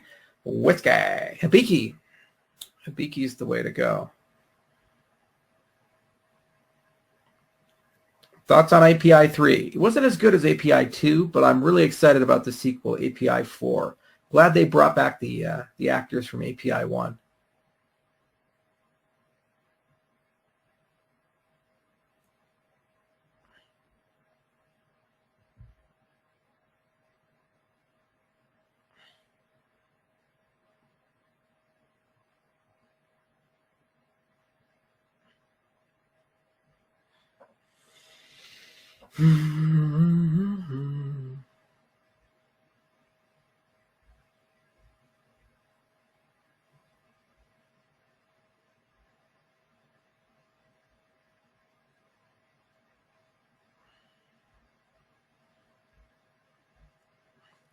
Were you happy with your TED Talk 6 years ago? No, not really. I mean, I wish I could redo it and make it more awesome and better and everything. But you know what? I'm going to go back and do it. I was just talking to the premier of Bermuda, ironically, on, what was I talking to David? It was Sunday. I was sitting in Florida, and I got pinged by a fellow friend, and we were saying, hey, we should do something fun. And I said, that sounds great. So we'll have a nice conversation about it. Bermuda's an interesting place, though. 61,000 people, and this massive reinsurance business and all this cool. There's more businesses registered in Bermuda than there are people. But that offshore industry is not working as well anymore. All that arbitrage, the regulatory arbitrage they enjoyed, is going away. So these are perfect places to reinvent themselves and become sandboxes for new things. And what's really reassuring is every time I go to a crypto conference, I always run into a Bermuda guy. You can tell because they wear the shorts. It's a real thing. They wear the shorts with the suit. They stand out like a sore thumb. But it'd be good to go back on the 10-year anniversary and talk about the aspiration versus reality and what did we actually accomplish. And I think we'll have a lot to say and hopefully be able to actually talk about how we transformed all of Bermuda. Talked to a lot of heads of state.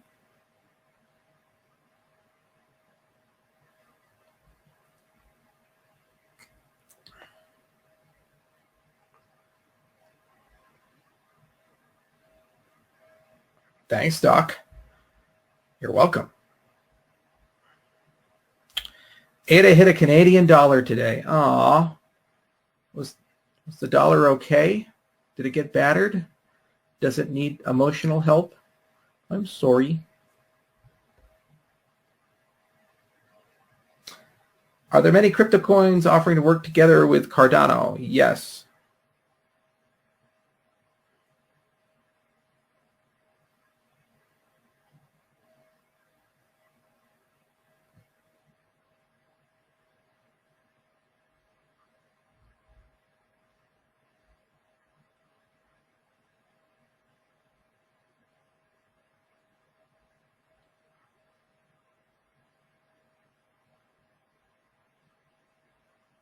Are those African masks? Well, some of them are African masks and some are not African masks. It just depends on the mask.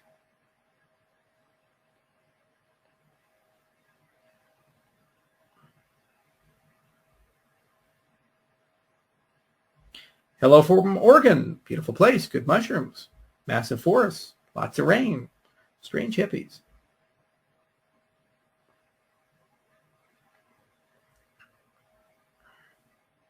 I watched Mad Max Fury Road yesterday. Well, congratulations on that experience. I saw an IMAX.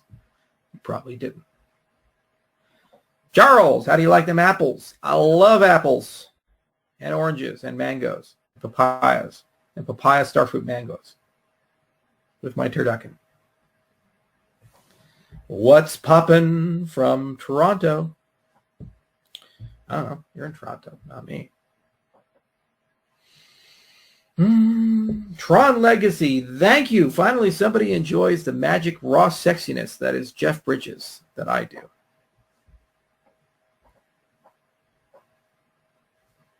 Have you? No. Do you have a black belt in karate? No, I do not. I was on the Korean side of that. I did Taekwondo. Never particularly good at it. Although I was much better at judo. Probably be terrible now, but I can get back into it. Do the whole Putin thing. It'll be great. Wrestle a bear. Run, honey man, run. The outlaw Josie Wales. Come on, kids. Haven't had a single rant. Sad about that. Charles, tell us about the bird. Haven't you heard? The bird is the word.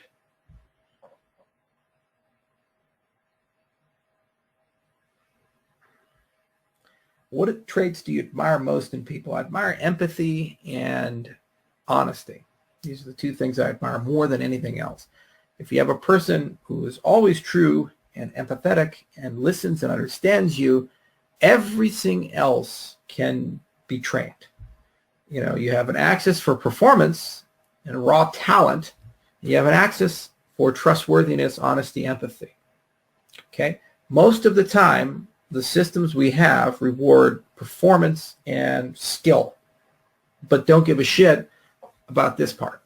And it turns out that the other side, having empathy, listening, the ability to relate, the trustworthiness, the camaraderie, the ability to work well in teams and lead, is so much more important for the proper effective functioning of the team. You can always train people to get them better at what they do if they're focused and disciplined and they have the will to learn. You can't really fix integrity issues. It's really hard to do that because the people up here don't think they have a problem. And because they can't admit they have it, they can't be trained out of it.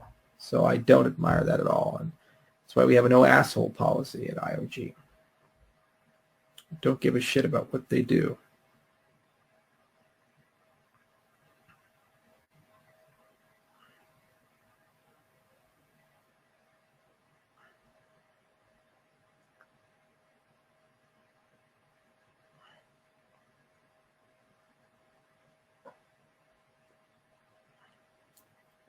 Hi, Charles. What type of mathematical education would you recommend for an advanced 11-year-old?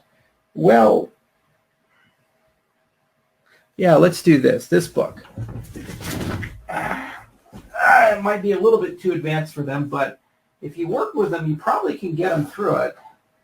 But this book right here, I actually have every edition that Daniel did. He's a mathematician. I think was it University of Maryland or was it Massachusetts? I can't remember. Where's Velleman at? Where did you go to school? Okay. How to prove it. Okay, so there's proof books. They're all over the place. But this particular book I really enjoy. It's about $30. And what's really nice about it is that the book actually has a really nice breakdown. So it starts with sentential logic and then quantificational logic. And that's the first about 80 pages. Then you actually get into proofs. So you learn the language of logic. You learn about a conjunction and a disjunction and negation and implication, by implication. You learn all those things. So if, then, if and only if, that kind of stuff. Okay. Then you learn how to do truth tables. You learn how to do quantifiers like that, weird backwards e's there exists. And then the for all symbol. What the hell does that mean? You learn a little bit about set theory and set builder notation. And if he's a really advanced 11-year-old, that should be a really fun thing. And then when you do the proofs, you actually go through proof by contradiction, negations and conditionals and conjunctions and unique disproofs. Then you learn about relations. Then they have a whole chapter on functions, a chapter on induction, a little bit of number theory, and then finally infinite sets. So this is the kind of thing that a college student post-calculus would do. But there's no reason for that. In fact, in the pedagogy of mathematics, this used to be a freshman course. It was G.H. Hardy's class, a course in pure mathematics. Beautiful textbook, and that was the way. Introduction to analysis, the hard way. Delta epsilon all the way down. So I'd highly recommend this book if your kid can get through it. And that's a good starting point. And then the other book, I don't have it here, I think. It's on my bookshelf. But it's The Art and Craft of Problem Solving. And so this book's How to Prove It from Daniel Velleman. The Art and Craft of Problem Solving is from, his name will come to me in a moment. I haven't looked him up a long time. It's the University of San Francisco, though. Really good book. The author was an expert at training math Olympiads. And there's all kinds of cool books around that. Another one is from George Poya. So How to Prove It is a play on a very famous 20th century, early 20th century math book from the Polish mathematician Poya, which is How to Solve It. And that's the canonical high school, your bright high school student, the high school math teacher who's kind of crusty and old and balding and hates life because everybody's a chum. And he has that one student that's really good, and he's like, let me give you my copy of this book. And he has hopes that that child shall succeed him and become a great mathematician, and maybe he does. But How to Solve It is another very good book. So if anything, read How to Solve It, The Art and Craft of Problem Solving, and How to Prove It. These three things, I think, will let you know very quickly if your child has a mathematical mind. It's not about the understanding, it's about the ambition to understand, that desire to know more. And if they can do those things, then you have a math prodigy. And then what you need to do is get them into competitive problem solving and learn about these Olympiad things and get them into that community, get them into that flow, and get into that love of the next problem. And then there's, the sky is the limit from there. And there's plenty of advisors from there to help you through. Norman Wildberger, he's an ultra scientist, so he's a little kooky as a mathematician, but he has incredibly good, nice lectures on YouTube that I'd highly recommend. They break down a lot of great mathematical topics. So I wish you and your child well, and I hope 7 years from now you tell me if you ever managed to get through Velleman's book, which still remains to be my favorite introduction to proof book on the market. It's the most understandable.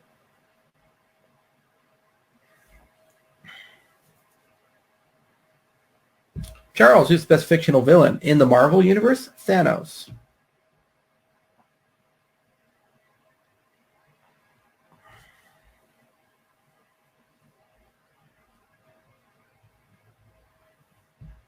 What are the top 3 IOHK research papers you recommend? Probably the best representation of how we think as a company would be the GKL paper. It's also our most cited paper in the portfolio. The extended UTXO paper, and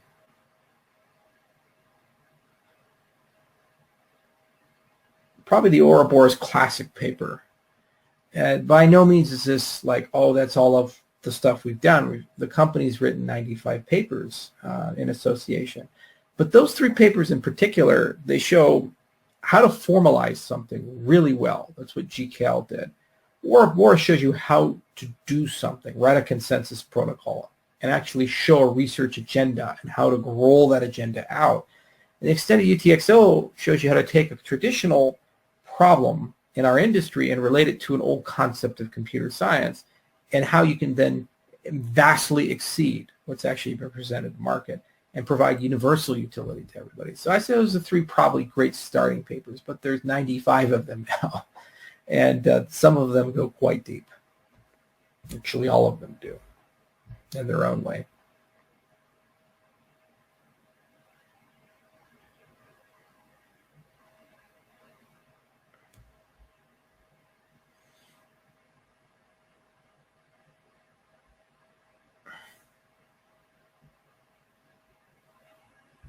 You're looking fresh, Charles. You know, I was the Fresh Prince of Bel-Air, but then they replaced me with this Will Smith guy. Just didn't have the right moves.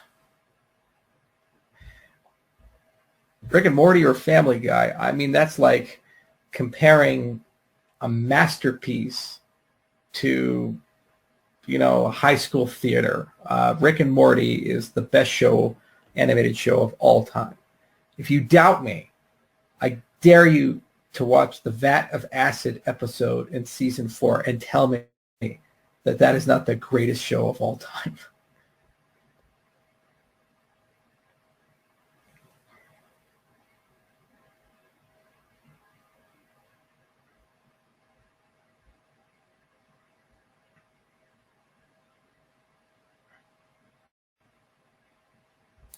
Numbers look like colors to me. Then you have synesthesia. There's a lovely book, actually. Wednesday is Indigo Blue. It's great condition to study. It's really interesting, actually. And there's actually a reason why many people who have synesthesia are also memory champions, because they have an extra dimension to use for a memory palace to be able to memorize.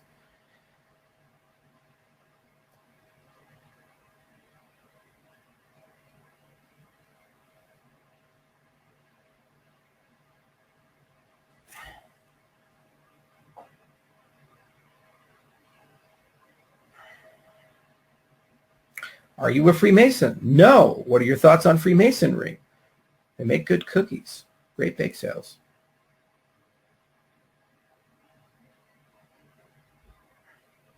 Now, every now and then you guys teach me things new. Daniel Tammet, Navigating Synesthetic Landscapes. That's a really cool one. I will look at it. Thank you so much.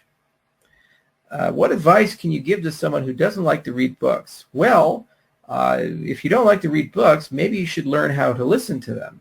So Audible, try that out. Or podcasts, try that out too. You ever read Daniel Dennett? Well, maybe I'll have an intuition pump for you if I did. Or talk about a subconscious zombie.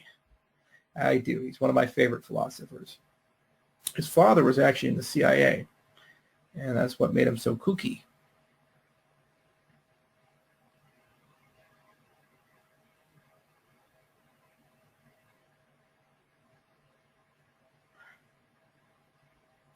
What the hell is JD Power and what do card ads reference them?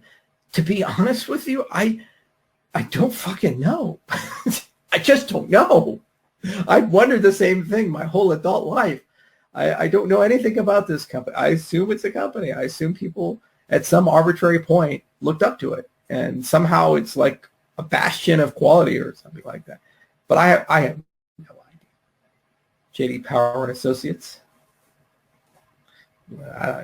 You guys tell me. Was Speed Racer JD Power certified? Huh? Oh. Mahalo. How do I talk to a woman? You don't talk to her. You listen to her. That's the key. And then it all works from there.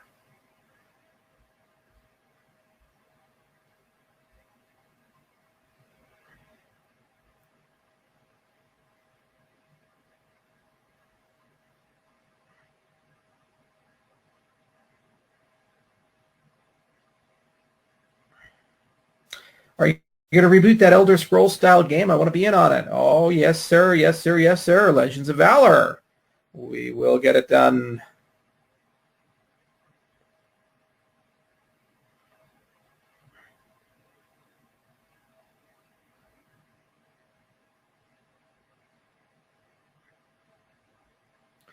Charles, if you help Jack on a horse, would you then help Jack off a horse? Horse, a horse, of course. And Stu, I got to ask, why the long face?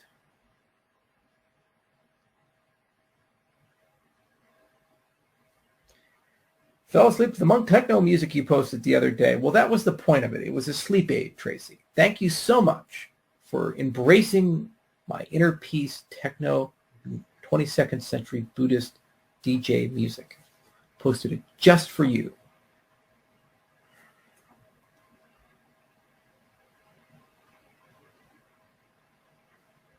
Tell us the chocolate massage story. I will one day. It's a good story. You know, you always got to bring politics. Do you support the Trump impeachment? See, there's good politics and bad politics. Good politics. I had an hour-long conversation with Dominic Bailey. He's an author in our space. He's just about published a book on taxes. And I was in one of his prior books, and he's a good friend. And every now and then he calls me up and says, hey, Gerald, I got this thing. I said, all right, I'll come on. So I'll post the interview. He wants to post it. I'll post it. Okay. Maybe I'll post it tonight because I have it in my email.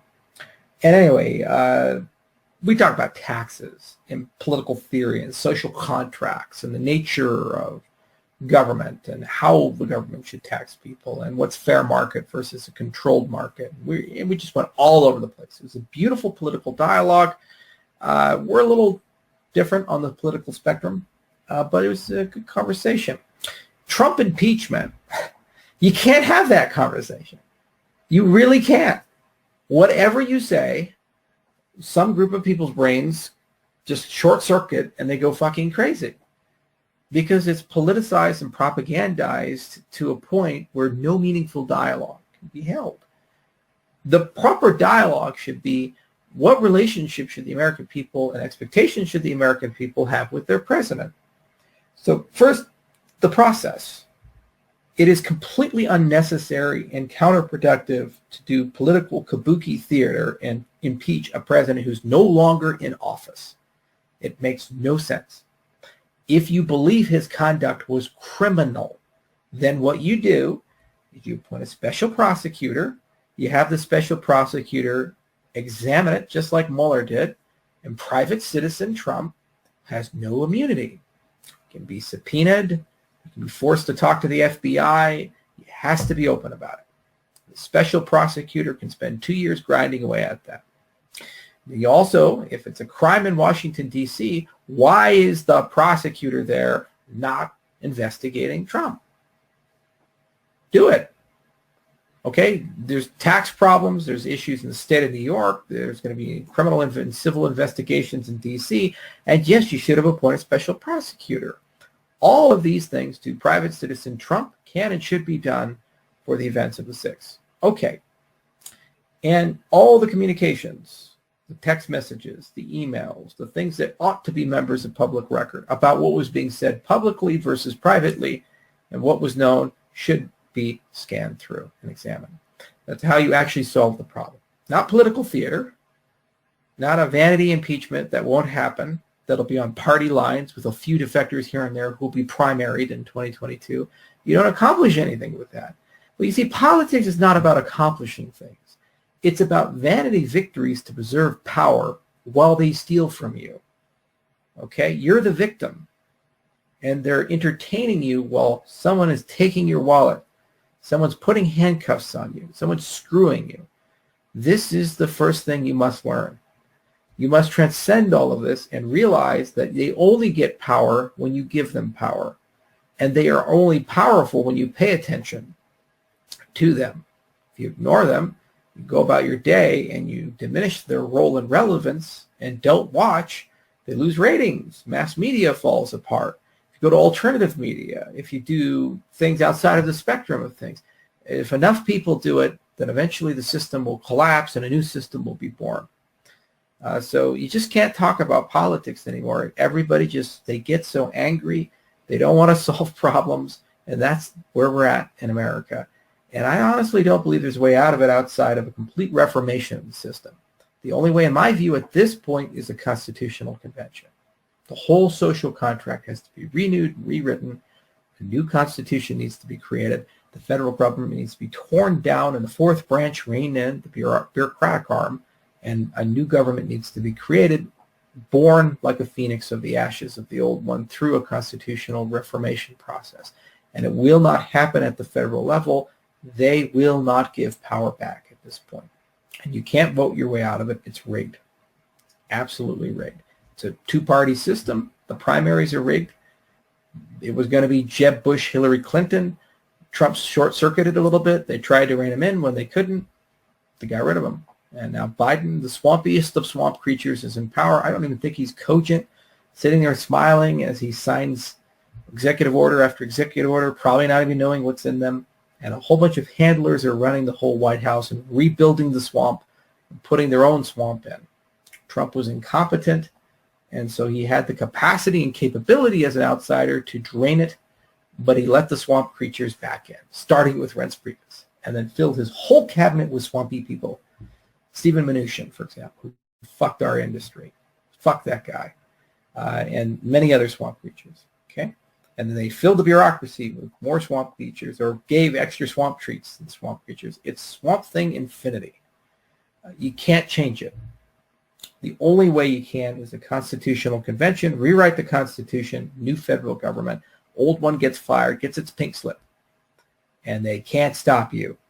No branch of government can. That was the one escape valve that the Founding Fathers gave it, and time has come to do that. And until we do that, I'm not interested in any of it because I didn't consent for it. I didn't vote for it. I have no say in it. And I'm basically told to shut up, take a deep breath, and hope they put lube on. That's your rant of the day.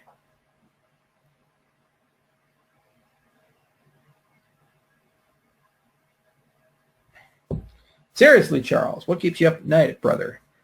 Flying cobras. Terrified of them.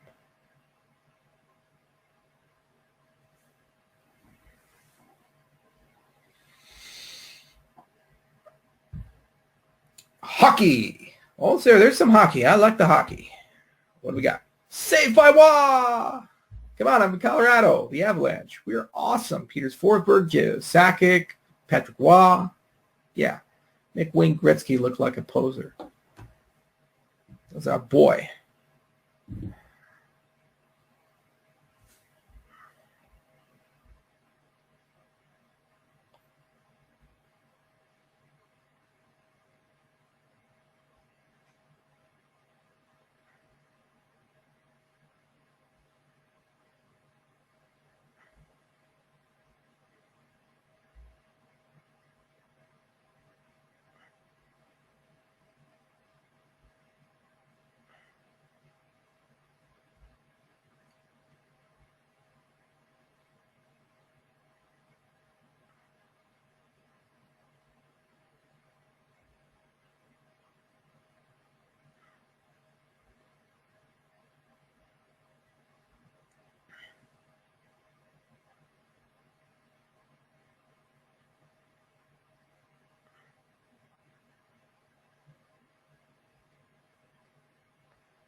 Favorite Fields Medal winner. Ooh, that's a good one.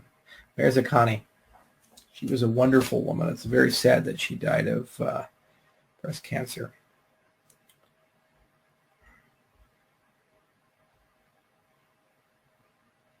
Beautiful work, too.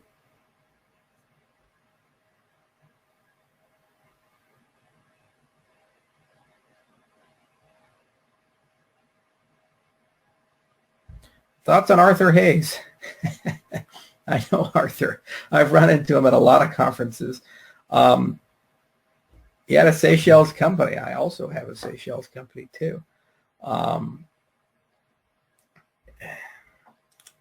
Icarus. He flew too close to the sun. Brilliant guy, very talented, incredibly charismatic, very friendly, and legitimately nice. But he just flew too close to the sun. And it's a shame too. I hope everything works out. Look at the More I Learned No Fap video. It's actually really fascinating. It covers this topic in detail. Thoughts on Project Blue Sky? Lots of little birds there. They're Twitter birds. They go tweet, tweet, tweet, tweet, but they're decentralized, so there's lots of them. It's like Who Shot Mr. Burns, isn't it? Y'all think it's Waylon Smithers.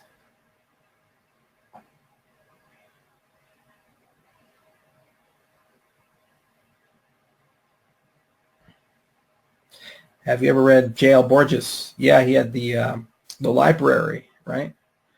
The infinite library that had all the books in it, every variation. So one of them, by definition, must be the index. I forget the name of that. It was a great short story.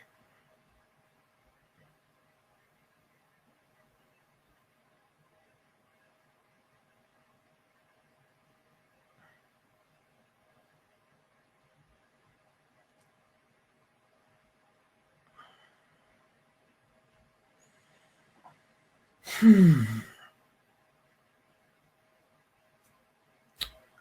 is your favorite French author, investor, or scientist?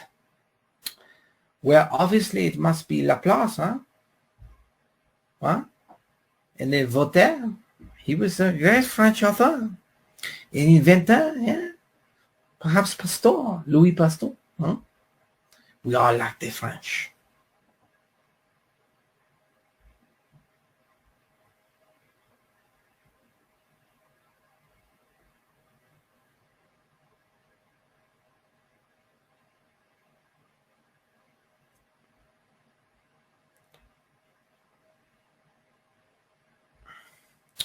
Did you lose weight or the kimono? It's not a kimono, it's yukata, sir. Yukata. Get it? You gotta get it right. Or did you finally shave? All of the above.